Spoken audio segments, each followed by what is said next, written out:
Well, thank you for joining me on the Chic Chattin Hour and I am Karen Testerman, your host. Delighted to be with you again this afternoon. One of the things that we are facing right now is in the current situation where we're in, some businesses are being opened and others are not, and some areas we can go to, others we can't go to.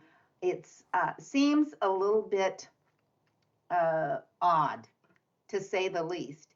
And so our healthcare is very, very important. In fact, it's the reason that we're in the situation we're in right now, is because our government is trying to protect us from a pandemic. But there are other things that are going on, and other people have health needs as well. So joining me today is Sarah McClennan from Feeling Peaceful. And Sarah has a structural therapy or integration that she is doing and has been doing for many, many years. And so I want Sarah to explain to me and you exactly what it is that she does and why it is important to people's health. So go ahead, Sarah. Okay. Thank you, Karen, for having me. And I have been a massage therapist since 1993. And in 2014, I became a structural integrator. And what differentiates structural integration from massage is the focus of the work. If you were to watch me doing a massage as opposed to doing structural integration, it might not seem that different if you were looking at me. But the idea of structural integration is to look at the body as a whole, as a unit. And if someone comes and says to me, this part of my body hurts, like, for example, my neck, you know, if a massage therapist, if I were wearing a massage therapist hat, I would work on the neck and shoulders. But when I wear my structural integrator hat, I have the person stand in front of me, you know, dressed, but in something, you know, light, loose clothing. And I look at their body and I try to see where else there are places that are tight and how that's affecting the area that's hurting them. So, and I have them walk and I watch what areas are moving in their body easily and what areas are not moving easily. And then we begin to work on the whole pattern of tightness rather than just the one area that's hurting. Does that make sense?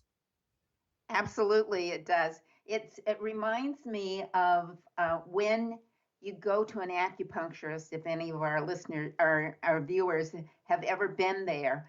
When you go to an acupuncturist and you tell them my thumb hurts, they may be working on your toe, your big toe, on the opposite side of your body. And so it sounds very much that this is something that you do in your structural integration that would be different from your massage therapy side. Exactly. So I would take a step back and try to look at the whole picture of the person. And I have this really cool little device here I'm going to show you. So this thing expands three-dimensionally in all directions, you see? And if you think of our body as we breathe in, everything expands outward, you know, pretty evenly. But then we exhale, everything comes together. So now just imagine that I hold one place over here on the left that's not going to move. What happens? Now it can't expand, right? There's no expansion because this place over here is holding. It affects the whole. So that, I like to give that as a visual because here, you know, you have this pain in your neck, but what if something down here is what's really tight and it's affecting the movement of the neck? Then working on the neck isn't really gonna address the problem until you get this to loosen up. So I wrote up a little thing, and the purpose of structural integration is to release the restrictions in the soft tissue, to reduce pain, increase range of motion, restore function after surgery or an injury. Then we teach patients how to recognize tension patterns in their bodies and how to release these areas through exercises, breathing techniques, and self-regulation of the nervous system. Very good. That I like that because it's interesting because you can have a pain in your big toe, for example, that is affected by a muscle. The muscles actually attach way up at your knee, and it may be something actually in your knee that's causing your big toe to hurt. So I like your description there. It's very helpful to me. So good. Sarah, you said you were a massage therapist for several years before you went into structural integration. What led you into structural integration? Well, so I had been doing massage for roughly, I'm trying to do the math, 20 years when I sort of rediscovered structural integration. Because every year we're required to take a certain number of continuing education classes. And I found one in structural integration about about the legs and the hips. Because after doing massage for 20 years, my body was really starting to give me some trouble in terms of standing over the massage table it's sort of a repetitive injury because I do the same thing all day, every day. And so I was getting pains in my lower legs, and I was not able to do the hiking and things that I wanted to do. So I went to this class on structural integration with Tom Myers over in Maine, and it just really made an impression on me. And then I found a structural integration therapist in Holderness, and I started seeing him. And in structural integration, we usually start out with a series of 10 sessions. And each of those sessions systematically sort of unravels the tension in the body area by area. Like we start out with the ribs and the breathing, and then we go to the feet and the legs, and we work our way through the body. So I went through the 10 sessions with this structural integrator in Holderness, and my pain started to be significantly better. And I started to be able to do massage much more easily without pain, was able to hike again, was able to ride my bike.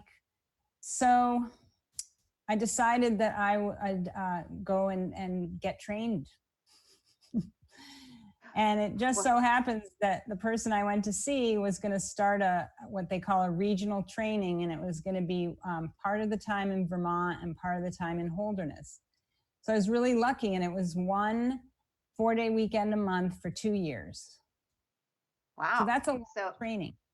It is a right? lot of training. Yeah. So now, with the current situation, what have you run into as far as being able to treat? Oh, before we go there, can you give us an example? Would you be working with someone, for example, who had knee replacement, or what kinds of situations do you, just some examples of situations where people would come to you and seek your particular approach? Sure. So the answer is yes. I work with people who've had joint replacements often. In fact, I would say probably half my clientele has had a joint replacement. And what they've told me is that my treatments, so the physical therapy brings them to a certain place in their recovery. And then what they've all told me is that the structural integration brings them from that place where physical therapy left off to being fully functional. Excellent. And in a shorter amount of time. So that's one thing I work with. I work with people with headaches chronic headaches, migraines. I work with a lot of older people who want to improve their balance and mobility. I work with people who have had an injury, like I work with a lot of skiers who've fallen and need rehabilitation after an injury, but not necessarily a surgery. Trying to think what else. I've gotten a lot of testimonials in the last couple months, just to use to give examples. And in addition to the physical benefits that people tell me they receive from structural integration, a common theme is that they feel more at ease emotionally. They feel more relaxed, they feel less anxious. And during this time, that's so important because everybody's anxious. We don't really understand what's happening. I don't think there's a lot of good information. And being anxious affects your immune system. So, at a time when we need our immune system at its strongest, if we're stressed and anxious, we're doing ourselves a disservice. And that was my big frustration in March when we were mandated to close. Because take us down this journey now, Sarah, because you've been your structural therapy or integration has been told that you're not an essential situation or treatment, service. and yet service, okay, and yet chiropractors, physical therapists are allowed to continue on in their role, and it sounds to me like you are also someone who would be benefiting the patients as well. So take us down the path that you've taken trying to get your business and your service to your clients opened up again. Right. So initially on March 27th, when the governor issued his non-essential businesses to close order, that order lists a lot of examples of businesses that are essential. And you're right, on that list is chiropractic and physical therapy, caregivers, personal caregivers. So when that order first came out, I decided that I fit into all those categories because the order did not say these professions only. It said, as an example, these are the professions that can stay open. And structural integration is a small profession. There are only 20 of us in the state of New Hampshire. So I decided I was going to keep working. And, a lot of my clients didn't want to come. They were afraid of the virus and, wanted to stay home. But there were people who said, we need you. We're in the middle of recovery from one thing or another, or we need the headache relief that you give us, whatever it was, they were going to come. And I estimated I would have gone to about 1/4 of my normal clients, but I wanted to stay open. And I was informed a couple days after the governor's announcement by someone in my town that I had to close.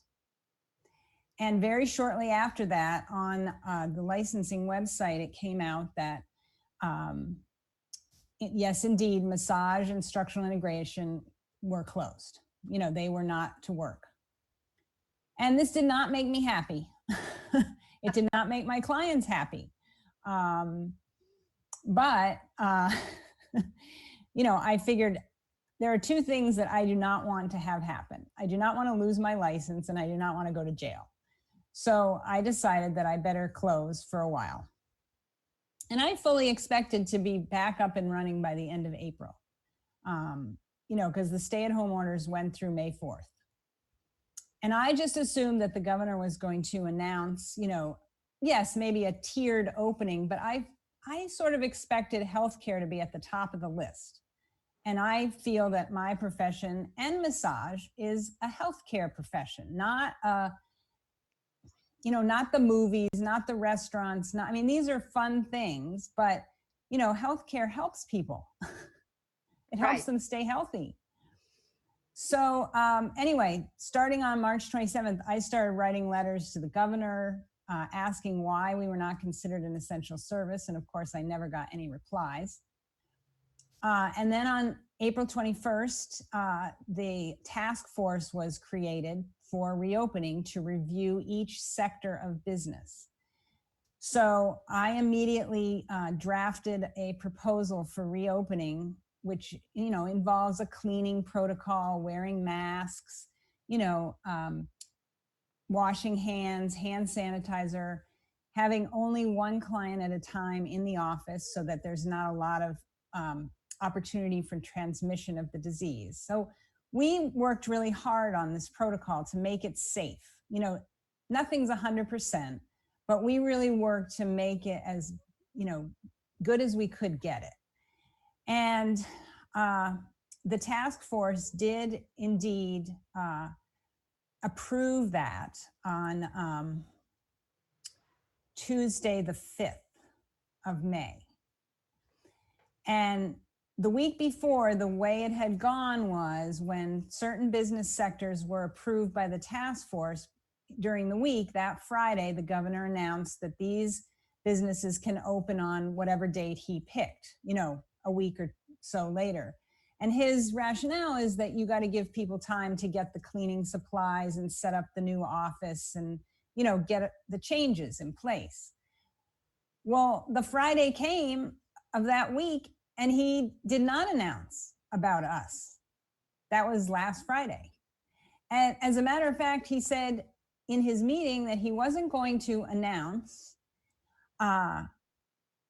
massage, tattooing, nails, tanning, and acupuncture for a couple of weeks because we were all businesses that had close one-on-one contact with clients and that the risk of transmission was too great.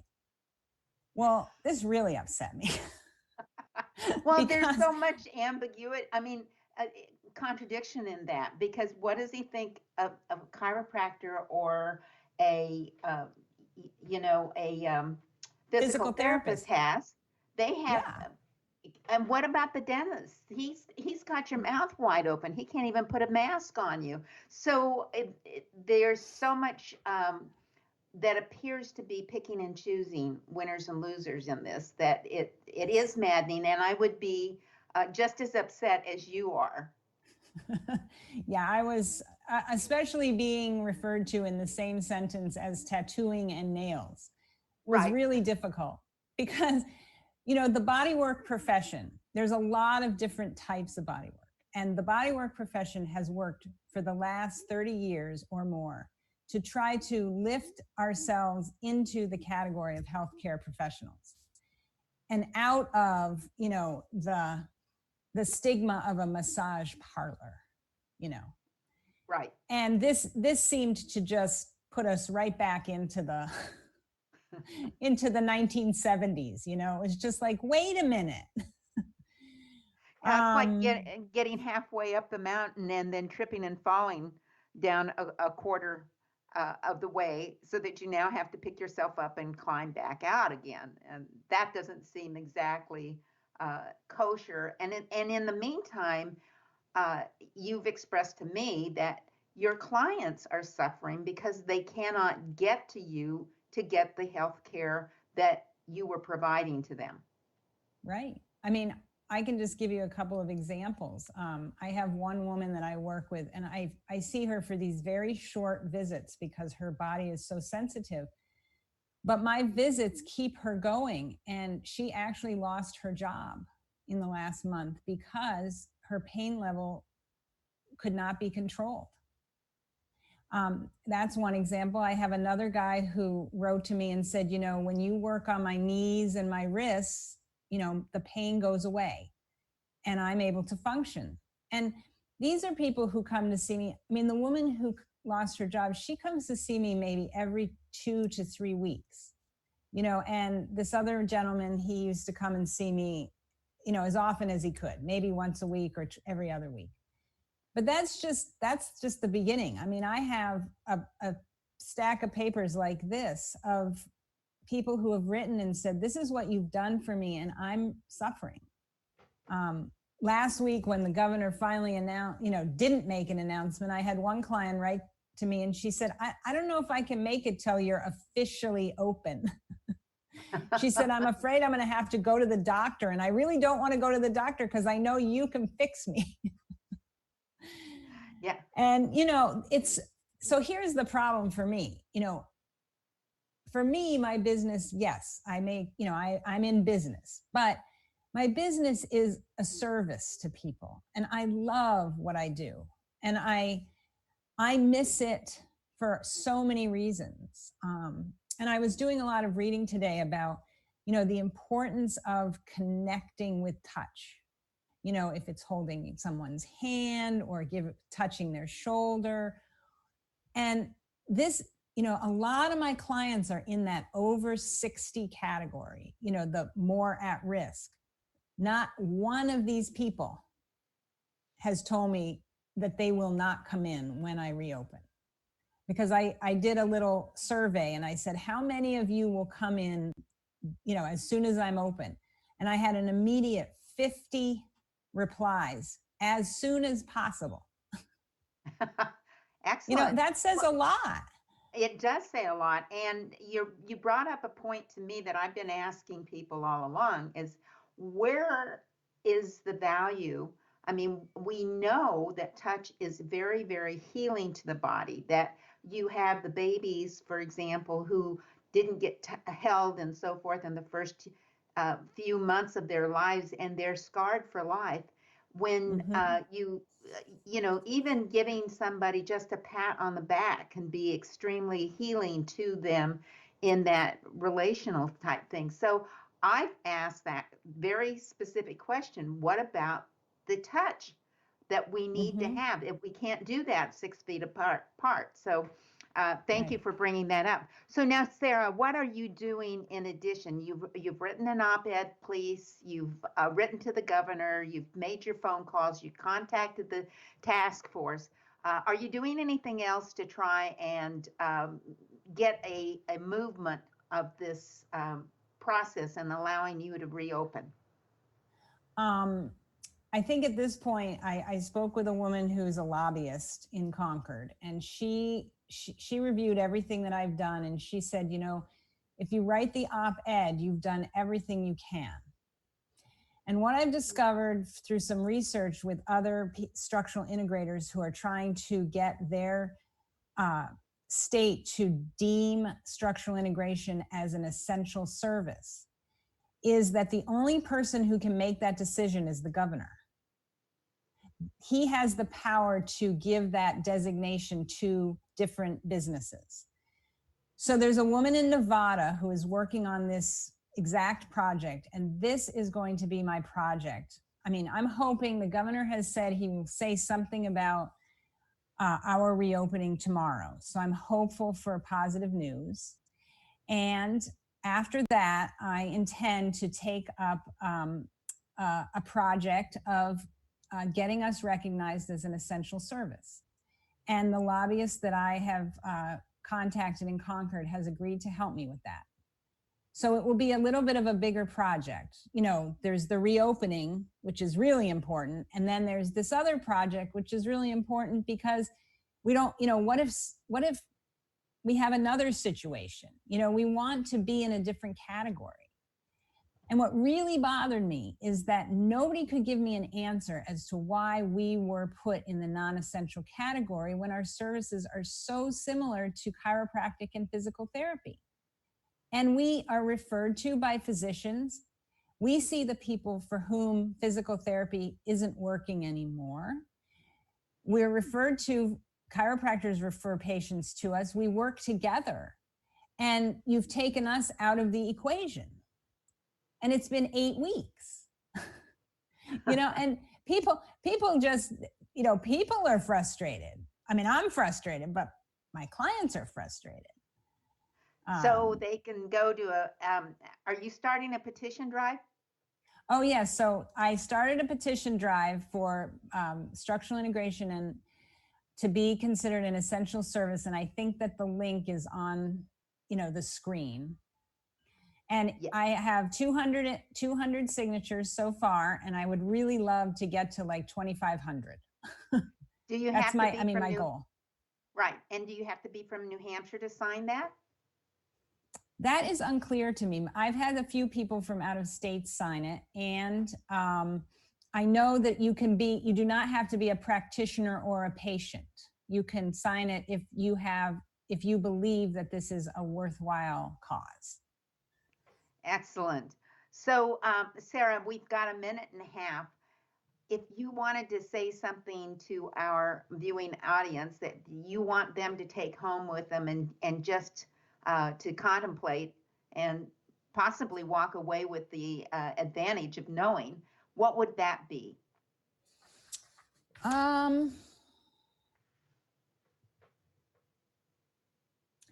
guess what I would like to say is that, our professions, we're small. We don't have a lot of people, but we serve the population for whom the medical modalities are not working anymore. And so we're really important because we serve people who have reached the end of medicine's effectiveness. And I feel that this is a really important point because those people would just be lost without us. Absolutely. Well, thank you so much, Sarah McClennan. And it's feelingpeace.com. But it's feelpeaceful.com. Feel peaceful. I'm sorry. That's all right. I couldn't find it on my little cheat sheet here. And so at any rate, that's where we are. But thank you for joining me. It's feelpeace.com. Feelpeaceful.com. Feelpeaceful.com. Yeah. And thank you so much for joining me today on the Chic Chattin' Hour. Thank you for having me.